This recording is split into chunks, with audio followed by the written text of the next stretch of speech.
विधानसभा का मानसून सत्र खत्म हो चुका है। हमारे साथ इस समय चर्चा के लिए ऊर्जा मंत्री हीरालाल नागर जी हैं। नागर साहब, लगातार सदन में इस बार मानसून सत्र में जो स्थितियां देखी, गतिरोध खत्म होने का नाम ही नहीं ले रहा था। आज अंतिम दिन भी जब भूजल को लेकर चर्चा चल रही थी तो विपक्ष ने वॉकआउट किया।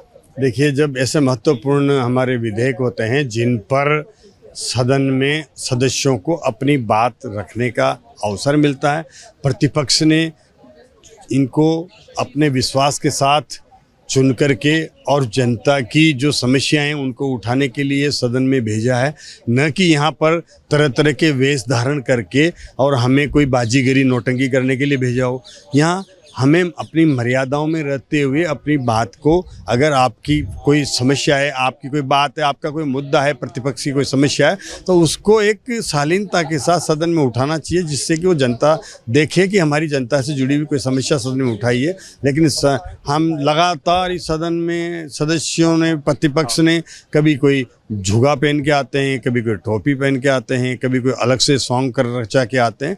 तो इस तरह के जो वेशभूषा पहन करके जो ये आ रहे हैं, ये जनता ने जिस विश्वास के साथ इनको भेजा है, जनता का अपमान कर रहे हैं, जनता के साथ खिलवाड़ कर रहे हैं। जनता इनको कतई बर्दाश्त नहीं करेगी। 8 करोड़ राजस्थान की जनता इनके कृत्यों को देख रही है और निश्चित रूप से हमें यहाँ पर ऐसा व्यवहार करना चाहिए कि हम जनता ने चुनकर भेजा है। सदन को चलाने में जनता की गाड़ी कमाई का पैसा लगता है, उसका खर्चा होता है। आखिर हम कैसे हंगामे करने के लिए तो सदन नहीं चलता है। तो इस सब चीज़ों का ध्यान नहीं रख करके और वो विधायक की कार्यों में भाग नहीं ले करके और जनता को गुमराह करके केवल अपनी फ़ोटो बड़ी बड़ी अखबार में कैसे आए, केवल इसलिए जनता को गुमराह करके और केवल छपना चाहते हैं, ये प्रवृत्ति गलत है। टीकाराम जूली कह रहे थे कि नए कैमरे लगा दिए गए हैं सदन में और टेबलों पे इस तरह का भी भ्रम है कांग्रेस के जो विधायक हैं उनको कि टेबलों पे भी ऐसे माइक लगा दिए गए, जो अनऑफिशियल जो चर्चा होती है वो भी अब रिकॉर्ड हो रही है। देखिए, कोई इस तरह की जो चर्चा कर रहे हैं, किसी तरह का कोई भय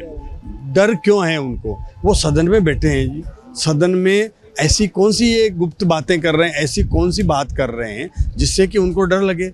हम सदन में बैठे हैं, हमें 8 करोड़ जनता देखती है। हम सदन में वो ऐसा व्यवहार करें जो कि जनता के सामने हमारी छवि गलत ना बने। इसके लिए हमें सदन में चुन करके भेजती है जनता यहाँ, और जनता की बातों को उठाने के लिए भेजती है, न कि यहाँ पर किसी तरह का कोई षड्यंत्र करके गुप्त बातें करने के लिए भेजती है। ऐसा कौन सा डर है जिससे कि वो उनको लग रहा है? निश्चित रूप से ये कैमरे जन सुविधाओं के लिए सुरक्षित हमारा सदन रहे। सदन में दर्शक दीर्घा होती है, यहाँ पर अध्यक्षीय दीर्घा है, यहाँ पर अधिकारियों की दीर्घा है, सदन में सदस्य बैठते हैं, हर जगह नज़र रहे ताकि किसी भी तरह की कोई भी ऐसी गतिविधि हो तो उसको नज़र कैमरे में किया जा सके, इसलिए कैमरे लगाए। नेता प्रतिपक्ष ने कहा कि हम आपको सुन रहे हैं तो एहसान कर रहे हैं।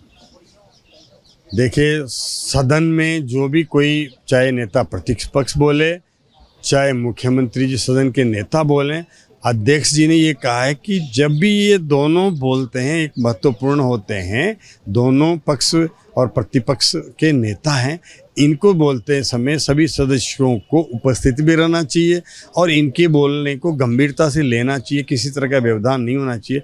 लेकिन प्रतिपक्ष ने आज जिस तरह की भूमिका निभाई, माननीय राजस्थान के मुख्यमंत्री जी अपनी बात कह रहे थे, उस समय इन्होंने जो हंगामा किया और जिस तरह का बर्ताव किया, वो एक लोकतंत्र के ऊपर काला धब्बा है। इस तरह की कभी भी व्यवहार नहीं देखा गया कि सदन का नेता बोले, विपक्ष हंगामा करे।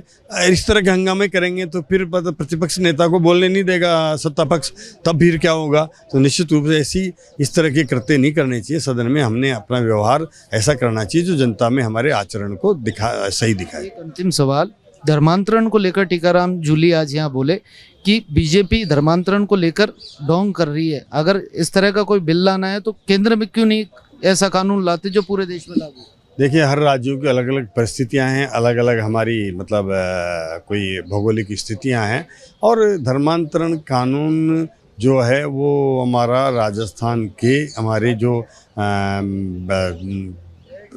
विधानसभा के बनाने की जो अधिकार क्षेत्र है उसमें आता है, और उसका निश्चित रूप से राजस्थान की विधानसभा में जो कानून पास हुआ है, क्यों नहीं इन्होंने भाग लिया उसमें? क्यों नहीं अपनों को इनको कोई आपत्ति थी सदन में बोले, जनता इनको सुनती और जनता इनको देखती। क्या डर था इनको? धर्मांतरण कानून पर इनको बोलना चाहिए था, वाद विवाद में भाग लेना चाहिए था, अपनी बात रखनी चाहिए थी। ये केवल और केवल तुष्टीकरण की राजनीति करते हैं। ये नहीं चाहते कि इस राजस्थान की जनता में जिस तरह से ये आजकल जो कोई बच्चियों के साथ में एक षड्यंत्र पूर्वक उन्हें प्रेम जाल में फंसा करके, धर्मांतरण में फंसा करके और जो जालसाजी की जाती है उस पर रोक लगेगी। और वो एक बहुत बड़ा गिरोह इस तरह का काम करा, उस गिरोह पर रोक लगेगी। तो ये उनको इसका समर्थन करना चाहिए कि राजस्थान के हमारी बहन बेटियां हैं वो किस तरह से उस चुंगल में फंस करके अपने आप की जो परेशानियां जो कई बार हमारे सामने आती है, जनता के सामने आती है, उन पर रोक लगे। तो उसके लिए धर्मांतरण बिल आया है। और क्यों धर्म चेंज करना चाहते हैं, क्यों धर्म में क्यों जिसकी आस्था है हमारी वो हम उसको माने। धर्म कभी कोई किसी भी तरह की हमारी बंदिश नहीं है। तो हम अपनी स्वेच्छा से हमारा धर्म मानते हैं तो निश्चित रूप से वो माना जाना चाहिए। उसमें किसी तरह की कोई उनको आपत्ति थी तो अपने सदन में उठाते। बिल आने के बाद आज सीएम साहब बोले कि धर्मांतरण या लव जिहाद करने वाले लोगों को अब बख्शा नहीं जाएगा, कठोर कार्रवाई होगी, इसकी गारंटी। निश्चित रूप से ऐसे जो षड्यंत्र पूर्वक लव जहाद करके और हमारी बेटियों को, हमारी बहनों को जो षड्यंत्र करके और जिस तरह से उसमें फंसाना चाहते हैं उनके खिलाफ सख्त कानूनी कार्रवाई भी होगी और उन्हें आगे जा कर के देखना ही पड़ेगा और इस पर सख्त रोक भी लगेगी। बहुत बहुत शुक्रिया सर। तो ये थे हमारे साथ हीरालाल नागर, जिन्होंने हमारे साथ बात की और कहा कि राजस्थान में धर्मांतरण का बिल हो या फिर कानून व्यवस्था का सवाल हो, तमाम मुद्दों को लेकर सरकार गंभीर है। और जिस तरह विपक्ष पर इन्होंने सवाल उठाए, कहा कि आम साधारण चर्चा और जनता से जुड़े विषयों पर सदन पर विपक्ष ने चर्चा नहीं की, ये शर्मनाक है। लोकेश नागर, रिपोर्ट भारत, जयपुर।